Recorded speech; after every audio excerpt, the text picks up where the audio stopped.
What's up, builders? So today we're going to start the long-awaited take on the Bricks Minifigs scandal, everything that's going on with that. Each episode will be part of a different topic.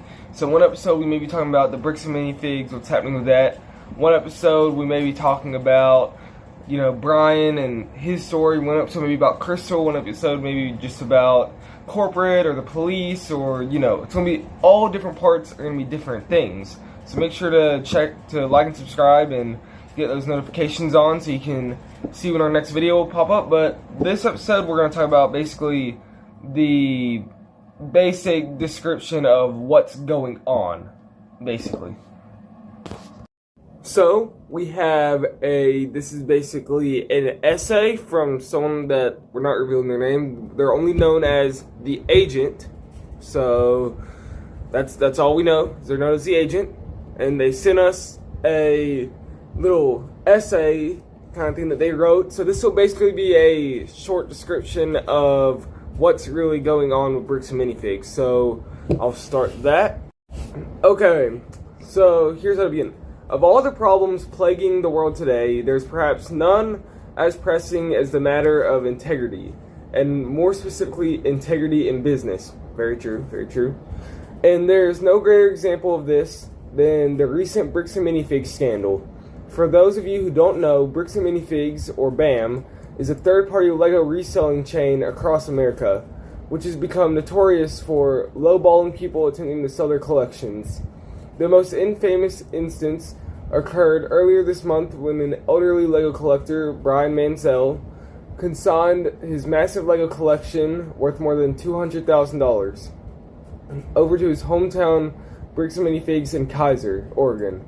Then in 2024, the corporate sector of Bricks and Minifigs abruptly seized ownership of the store, ousting the original owners Crystal and Benjamin Gorman. Okay, so that's all true. After the store changed hands, Mansell went and attempted to retrieve his collection, which the store denied ever being.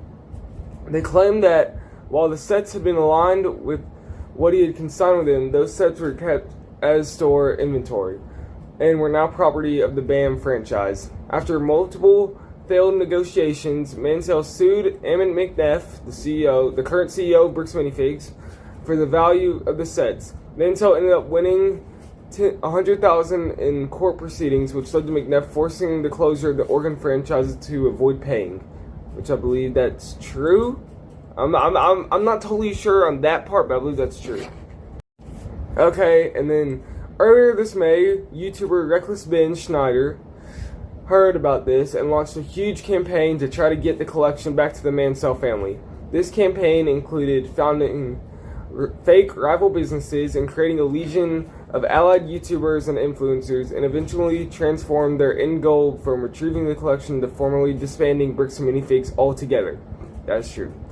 As a follow-up, Reckless Ben traveled from his home in California to Bricks and Minifigs headquarters in Utah to attempt to negotiate with McNeff. After all these talks went wrong, McNeff ended up calling the federal law enforcement on Ben Schneider, who then raided his house and endangered his family. Ben has fled to Mexico, where he's still leading the resistance from afar as we speak of. The main focus of this whole debacle is that by refusing to return the collection, Bricks and Minifigs has lost their integrity, which has cast the worst of lights on the already shady business model. By losing their integrity, BAM has evidently rallied the LEGO community against them, leading to boycotts across the country, causing vast damage to BAM's public relations and finances. So, as you can see, that this whole thing has gone so far from just the LEGO toy problem. This company, this already shady company, everyone knows that their prices are overpriced and all that, but this already shady company a little bit has literally ran a person out of the country. What I don't understand is why the government is not trying to investigate on this, but then we have seen that the police, American Fork Police Station, has absolutely done nothing at all. They've arrested Ben. So it's like, what are we doing? And there's a lot of theories going around because they're all like Mormons or whatever, and I'm not in on that, but all I know is that it's not looking good for anyone in this situation. Bricks Money Fix has already lost their community and all that, so we're gonna have to talk more about this in the upcoming episodes. So remember, like I said, remember to like and subscribe, check out those. But this is going to be very interesting. Very interesting.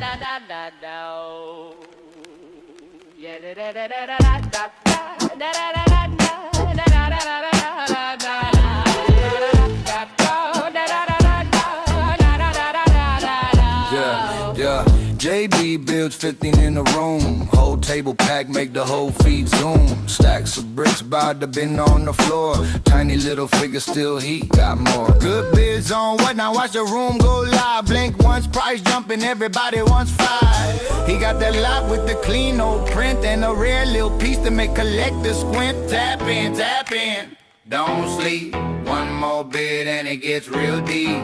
Brick by brick, he build that scene. Straight from the box to the shelf in between. Get it? JB builds 15, let it go.